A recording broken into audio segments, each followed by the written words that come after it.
Welcome back to the deep dive. Okay, so you sent us this fascinating stack of sources today. And looking at them initially, it's quite a mix, isn't it? Ancient political philosophy, you've got modern animation studio playbooks, some pretty heavy research on high-stakes dialogue. It is, yeah. It seems like a jumble at first. But when you actually dig in, they all seem to point towards the same, well, let's call them uncomfortable truths. These unavoidable dynamics you need to build organizations that really perform, that thrive, especially when things get tough. Exactly. It's an incredible collection, and we're not just skimming the surface with, basic management tips here. We're really trying to deep dive into the architecture of what makes high-performance teams tick. Right. So the mission today is to pull out those universal principles, things about leadership, how people collaborate, how you deal with conflict when the stakes are high, what really separates a team that bounces back from one that just breaks. And what jumps out almost immediately is this paradox at the center of it all. It's like, as people, we naturally want things neat and tidy, right? Mm. We like order, we like agreement, linear steps, predictability feels safe. Mm-hmm. But these sources, time after time, they tell us that real organizational success, lasting success, means you have to embrace the messiness. You have to welcome complexity, and maybe most importantly, learn how to handle discomfort without just backing away. You've nailed it. Our brains love simple, linear thinking. We want to sort things into good or bad, helpful or harmful. But the reality, especially in complex situations with a lot on the line, it just isn't linear. It's nuanced. It demands nuance, yeah, especially when you're dealing with people. So we're looking at how leaders actually harness that inevitable discomfort, that friction, and turn it into, fuel for growth. And maybe the best place to start is right at the foundation, having the courage to be truly honest. Okay, let's start there. Yeah. Because one of the most insidious problems you see, even in really smart, creative companies everywhere, really, is silence. Mm-hmm. When things start to wobble, people often hold back. They don't want to raise concerns. Maybe they're afraid of being labeled, difficult or a complainer. Or they fear getting slapped down or just rocking the boat, especially if it means challenging the leader. Exactly. And that silence, it's like organizational poison. The sources are really clear on this.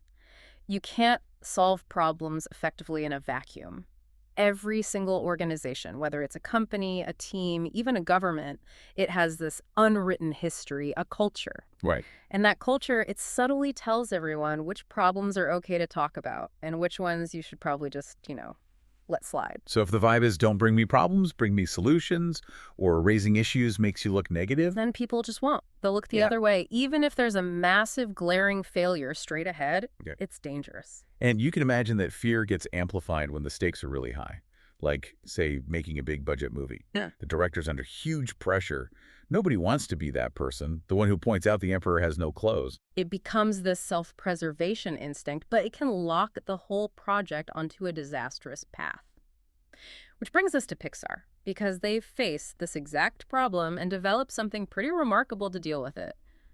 The Braintrust. Ah, yes, the famous Braintrust. Probably the most famous sort of organizational invention in this whole stack of readings. And what's interesting is it wasn't some top-down mandate. It grew organically, didn't it, during the making of the first Toy Story? That's right. It's basically a group of experienced directors, storytellers, people who've been through the ringer, who meet regularly to critique films that are in development, especially ones that are struggling. And their job is explicitly to help the director, but crucially, they have to tell the unvarnished truth. No punches pulled. And it's worth grounding this with a real story, because the Braintrust isn't just a friendly brainstorming session. It's a serious tool for survival. Think about Toy Story 2. Oh yeah, that's the classic example. That movie was apparently completely broken, deep into production.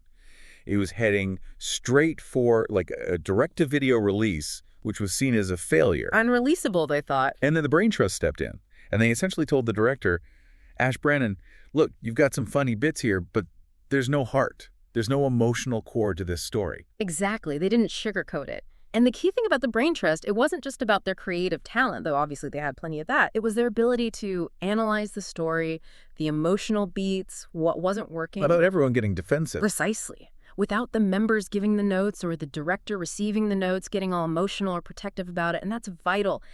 The director who's getting the critique always keeps the final say. They own the film. But they have to be prepared to hear that potentially painful but ultimately project-saving truth. Okay, but hang on. If you're getting really tough fundamental criticism from a peer, someone who's maybe directing their own movie right next door, wouldn't that make egos flare up more? Why doesn't it just turn into, like, passive-aggressive creative sabotage? That's the razor's edge, isn't it? And the sources really dig into why it works, or why it can work. Candor, blunt honesty. It's only actually valuable if the person hearing it is genuinely open to receiving it. So the setup matters. Hugely. The Braintrust isn't designed as a competition. It's explicitly founded on empathy and this shared goal. The core principle is we are all trying to help make this movie great. Not, I'm smarter than you. Exactly. Members have to actively suppress that urge to show off, look how clever my note is, or worse, trying to dictate the solution. They have to focus purely on the shared objective. It requires this deep culture of mutual support and trust. So it's not just about speaking your mind. Yeah. The honesty has to be structured, it has to be supportive, and ultimately it has to be useful. Which brings us to, okay, what actually makes for constructive criticism? What's a good note? Well, a good note has to be specific, and it needs to be actionable.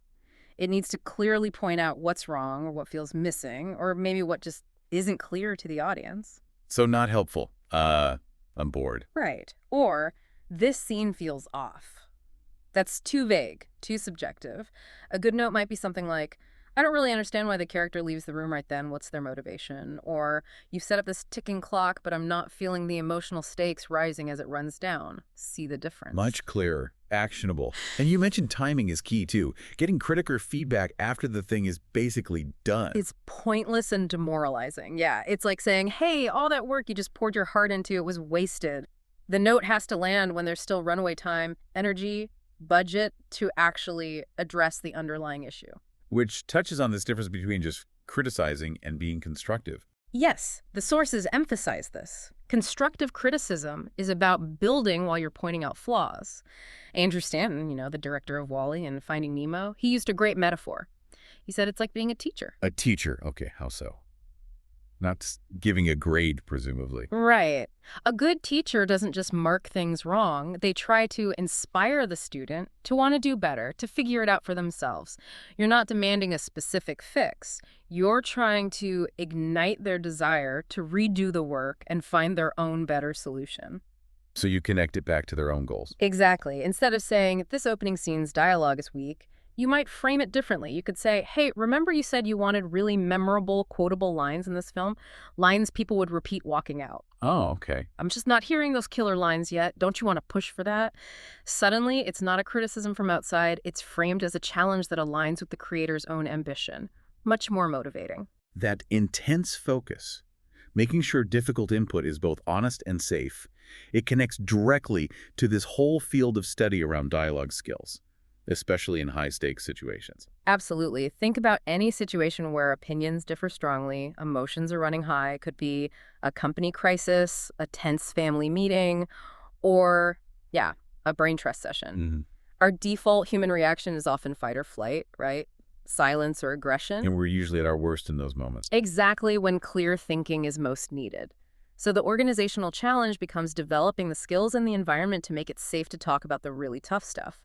The sensitive, the controversial, the politically tricky things. Safety first. When you create that safety, people feel able to contribute everything they know and feel into what the research calls a shared pool of meaning. Okay, the shared pool of meaning. What does that actually mean in practice? It sounds a bit abstract. It's actually quite concrete. It's that point in a discussion where all the relevant information, facts, opinions, feelings, even the uncomfortable or minority views is out on the table for everyone to see and consider respectfully. Full transparency. Pretty much.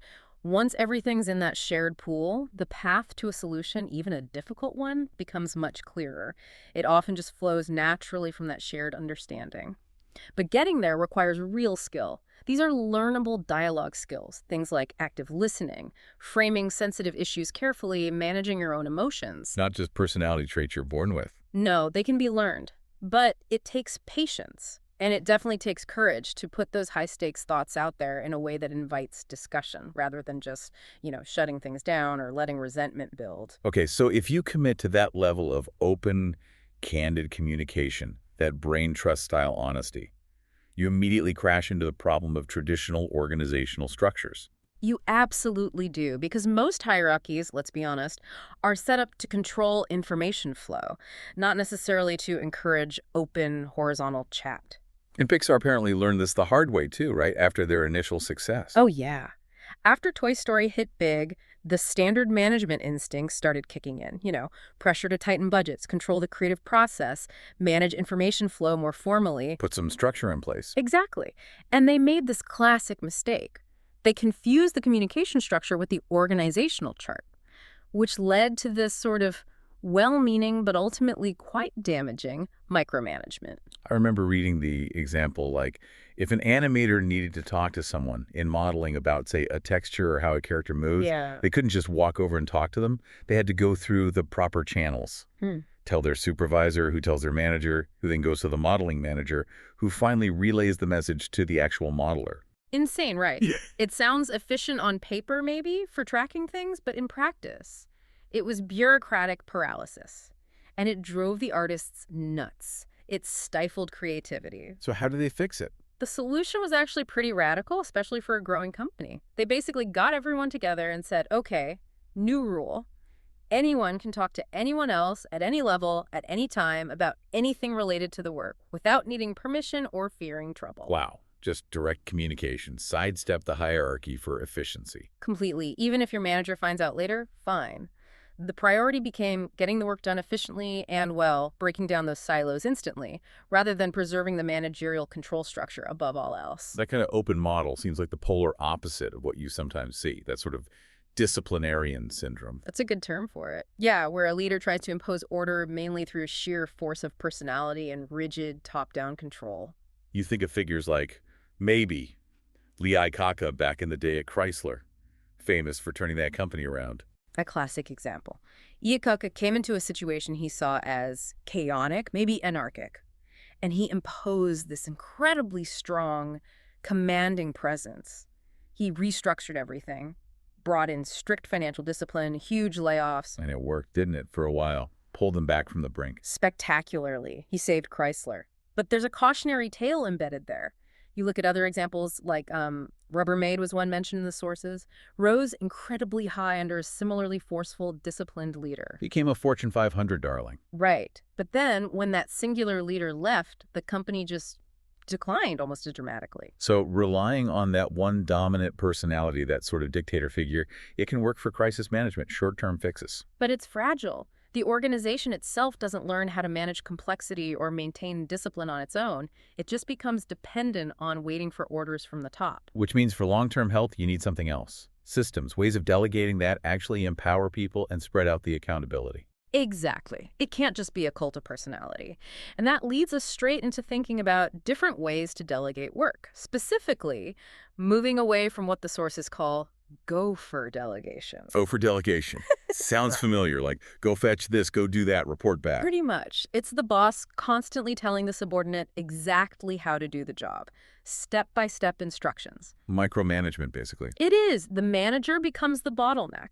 They can only manage a few people effectively that way because they're involved in every little detail. It limits the whole organization's leverage and, frankly, it creates employees who just wait to be told what to do rather than thinking for themselves. So what's the alternative they propose? The alternative is called stewardship delegation, and it's a completely different mindset. It focuses entirely on the results you want, not the methods used to get there. Okay. It requires the person receiving the delegation, the steward, to use their own judgment, their imagination, their conscience, their initiative. That sounds great, but it must take a lot more effort up front to set up, right? You can't just rattle off instructions. You're trusting their judgment. You absolutely nailed the core trade-off. It takes significantly more time and thought at the beginning to make sure everything is crystal clear. But the payoff, the leverage you gain once that steward is truly empowered and understands the goal, is immense. So how do you make it work? What needs to be clear up front? The sources lay out 5 essential areas where you need complete mutual understanding and commitment between the manager and the steward before the work begins. This is like the operating manual for it. Okay, let's hear them. The 5 pillars of stewardship. Number 1, desired results. This is the absolute foundation. You have to be incredibly clear about what success looks like. Focus purely on the end goal, the outcome, not the path to get there. You and the steward need to be able to visualize that finished result together. Any ambiguity here, and it's likely to fail. Makes sense. Focus on the what, not the how. Okay. Number 2. Number 2, guidelines. Now, since you're not dictating the methods, you have to be very clear about the boundaries. What are the rules of the road? Where are the potential pitfalls? So setting the guardrails. Exactly. Think of it like pointing out the danger zones on a map. The quicksand over here, the regulatory cliff over there. You might say, don't use this particular vendor, or stay within this budget envelope, or maybe, we tried this approach before and it ended badly, so avoid that. You define the ethical and operational limits without prescribing the exact route within those limits. Okay, that's crucial. Number 3. Number 3, resources. What help is available? Identify the people, the budget, the technology, the information, the organizational support that the steward can actually draw upon to get the job done. Got it. Number 4. Number 4, accountability. How will performance be measured? You need to set clear standards and, very importantly, agree on specific times for reporting back and how success will be evaluated. The steward needs to know the scorecard in advance. And the last one, number 5. Number 5, consequences. This ties it all together. What happens, good or bad, based on that evaluation? Will success lead to, say, a bonus, more responsibility, a promotion, new opportunities? Will falling short lead to more training, a change in approach, or potentially reassignment? Clarity on consequences provides motivation and reinforces the seriousness of the stewardship. That whole 5-part framework, results, guidelines, resources, accountability, consequences, it really shifts the dynamic, doesn't it? It takes someone from just being a task doer to being, well, a responsible owner of an outcome. The self-managing steward. Exactly. And think about applying that same rigorous thinking to how you actually build your team. This connects to Peter Drucker's ideas about effective executives. Drucker, right. He argued against trying to find the perfect all-rounder, didn't he? He did. He said effective leaders don't staff teams to minimize weaknesses. They don't waste time searching for the mythical whole man or whole woman who's brilliant at everything. That person doesn't exist. So they stop asking questions like, does this person get along well with me? Or focusing on what someone can't do. Right. The fundamental question, Drucker argued, should always be, what can this person do uncommonly well? Find that one major area of strength and build the role around that. Capitalize on that unique human ability to pour focus and resources into becoming excellent in a specific field.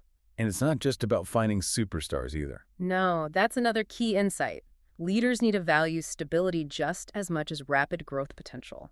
You need your rock stars, those incredibly reliable, high-performing experts who form the bedrock of your team's capability. They provide consistency. You need them just as much as you need the superstars, the high-potential people who are rapidly climbing and evolving. A healthy, high-performing team needs a good mix of both. Okay, so we've talked about building a healthy internal climate, candor, structure, delegation. But organizations don't exist in a bubble. What happens when massive change comes knocking from the outside? Forces that demand fundamental shifts. That brings us to Andy Grove's concept from his time leading Intel. He called these moments strategic inflection points, SPs. Strategic inflection points. What defines one? A SIP isn't just a challenge, it's a crisis point. It represents a fundamental shift in your business environment. Maybe a disruptive new technology emerges, a completely different kind of competitor arrives, or the entire market undergoes a massive transformation. The key is that the scale of this change is something like 10 times bigger than what the company is used to handling. 10x change. Wow. And crucially, Grove said, at a strategic inflection point, all the strategies, all the processes, even the attitudes and assumptions that made you successful before the inflection point, they suddenly stop working. They might even become liabilities. And for the people inside, the managers, the leaders, this isn't just a business problem. It becomes a career inflection point, too. Absolutely. The force of that 10x change doesn't really care how good you were yesterday. It just demands a response. And adapting can be incredibly difficult, even for brilliant leaders. We saw this with Steve Jobs, actually, during his time away from Apple with NXT. Right. In the early 90s, what happened there? Well, Jobs was deeply committed to his vision of the perfect, elegant, vertically integrated computer hardware and software tightly controlled. But the market reality was shifting towards the, well, messy, less elegant, but rapidly growing PC industry standard. Which he initially resisted. Strongly. For years, he held on to his vision of the perfect NXT machine, even as the market wasn't really embracing it. That resistance nearly killed the company. He was facing his own strategic inflection point. So what did he do? Eventually, reluctantly, he had to accept what he called the inevitability of the inelegant, messy PC industry. He had to pivot dramatically. He threw his weight behind a software-only strategy, something he'd fought against, shut down the hardware side, laid off a lot of people, and repositioned NXT purely as a software company focused on its operating system. A painful but necessary adaptation. Hugely painful. But that decision, made under extreme pressure, was what saved NXT and, ironically, created the technology that eventually brought him back to lead Apple's resurgence.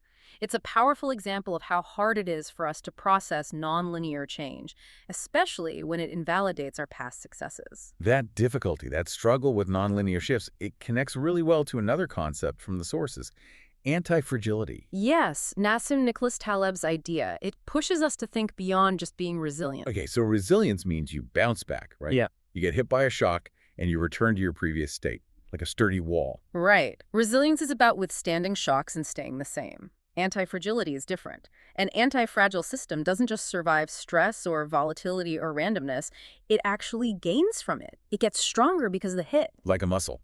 If you stress it, it doesn't just recover, it grows stronger. If you don't stress it, it weakens. Perfect analogy. A muscle needs stress to improve. An anti-fragile system needs volatility, randomness, stressors to get better. If you try to protect it too much, make everything stable and predictable, it actually becomes weaker, more fragile over time. And you're saying our linear thinking brains have trouble with this idea. We often miss opportunities because we try to avoid all volatility. We do. The sources make a distinction between true anti-fragility and weaker forms, like hormesis or mithridization. Right, those are concepts where, like, a small dose of something potentially harmful can actually be beneficial. Exactly. Like a tiny exposure to a toxin might trigger your body's defenses in a good way, but it's very dose-dependent. Too much, and it's harmful or fatal. That's a limited gain from disorder. Whereas true anti-fragility applies more broadly. To larger systems, yeah. Think of a well-diversified investment portfolio with lots of small, independent bets, or maybe a highly decentralized organization. These kinds of systems can actually benefit from unexpected shocks and the inherent chaos of the real world. But our bias towards simple good versus bad, helpful versus harmful thinking makes us miss these nonlinear effects. We crave stability, sometimes when embracing a bit of controlled chaos would actually make us stronger. This idea of embracing nonlinearity even applies to how we make decisions inside an organization, doesn't it? Our instinct is usually to agree on the facts first. Get all the data lined up, build consensus, then decide. Sounds logical. But Peter Drucker, again, argued that's completely backward. And maybe even a sign of, well, not thinking hard enough. He did. His point was, how can you possibly know which facts are relevant until you have some kind of opinion or hypothesis? Facts don't just exist in a vacuum. They become relevant based on the question you're asking. So you need a viewpoint first to even know what data to look for. Precisely. Therefore, Drucker argued, the deep understanding needed to make a truly good decision doesn't come from everyone agreeing on the facts up front. It actually emerges from the clash and conflict of different opinions and from seriously considering competing alternatives. Wow. So if everyone in the room agrees too quickly on a complex issue, It's probably a red flag. It likely means you haven't explored the different angles, you haven't stress-tested the assumptions. You're essentially using internal disagreement-managed conflict as an anti-fragile mechanism to make your decision-making stronger and more robust. that idea of inevitable conflict, whether it's in a project team or a whole society, it feels deeply human. It reminds me of the Federalist Papers, actually. A direct link. The authors of the Federalist Papers were grappling with how to structure a government, and they recognized that the tendency to form factions, to disagree, sometimes intensely, is just baked into human nature, sown in the nature of man, as they put it. And they weren't just talking about big political disagreements. They said people fall into mutual animosities over sometimes trivial things, frivolous and fanciful distinctions. And you see that play out in any organization, don't you? Marketing versus engineering, the night shift versus the day shift, the team that wants the new fancy coffee machine versus the team that's fine with the old one. Absolutely. Those seemingly minor squabbles prove the point made centuries ago. These differing interests and viewpoints are inherent. They're always going to be there. So the goal of leadership, whether in government or in management, isn't to somehow magically eliminate disagreement or faction. That's impossible and probably undesirable anyway if you want diverse thinking. The real task is to regulate and manage these conflicts constructively. And the Federalist Papers pointed to the unequal distribution of property as the most common and durable source of factions back then, creditors versus the debtors, different economic interests. But the principle holds regardless of the source, right? Whether it's budget allocation, strategic direction, or, yeah, the best snacks for the break room. Exactly. The regulation of these various and interfering interests, as they called it, becomes the main job. You have to acknowledge the conflict, create forums for it to be aired productively, and manage it, not pretend it doesn't exist or wish it away. Hashtag conclusion and outro. Okay, so wrapping this up, this deep dive has really charted a course, hasn't it?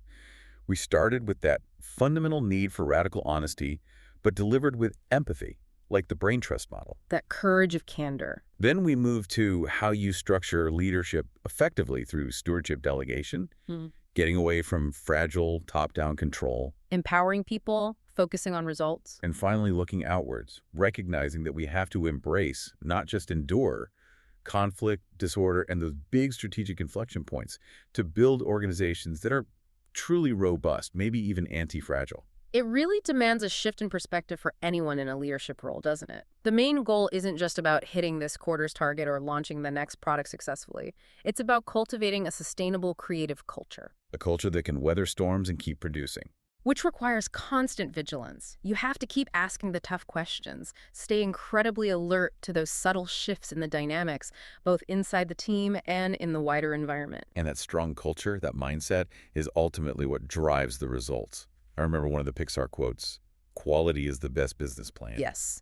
But the sources really underscore that quality isn't just a result you get if you follow the right steps. It has to be a prerequisite. It's a mindset you bring to the work from the very beginning. A commitment. And that commitment ultimately rests on accountability and continuous self-reflection, especially for the leader. One source put it starkly: if you lead a team or a company and it falters, any failure, any misstep is ultimately yours too. There's nowhere to hide. That's heavy. So Yeah. how do you know when real fundamental change is needed, especially in those creative, often chaotic environments? The sources offer a surprisingly reliable barometer, particularly for projects like filmmaking, but it applies more broadly. It's the loss of confidence in the leader, by the crew, by the team doing the work. Why is that the key signal? Because teams, especially creative teams, are used to turbulence. They expect endless notes, changes, debates, things not working right away. That's normal process. But when they sense the leader is truly stuck, directionless, maybe paralyzed, when people are just sitting around waiting for guidance that isn't coming, that's when they lose faith. So the team's confidence level is the canary in the coal mine. It's often the most reliable indicator that the project is genuinely stalled and that decisive, maybe painful change is required, even if it means reversing course or challenging the current plan head on. Which brings us to a final, maybe provocative thought that seems to weave through all these different sources we looked at today, from ancient philosophy to modern management. It's this idea, really, that you can't truly learn or grow if you spend your energy pretending to know more than you do, pretending things are fine when they aren't. Or pretending to be someone you're not. Exactly. As one source puts it, the admission of ignorance is always the first step towards real education. And on a deeper level, you can't pretend to be at a higher stage of, say, emotional maturity or character development than you actually are. You might fool strangers for a bit, but the people closest to you, the ones you live and work with, they usually see the reality. They know the uncomfortable truth of who you really are inside. So the ultimate success of these high-performing teams, these resilient organizations, it doesn't hinge on finding perfect processes or creating constant comfort. It comes down to the leader's willingness to confront that uncomfortable truth, first within themselves, and then fostering an environment where it can be confronted within the team. That feels like the essence of building that sustainable creative culture we talked about, facing reality together. A powerful place to leave it. That's all the time we have for this deep dive.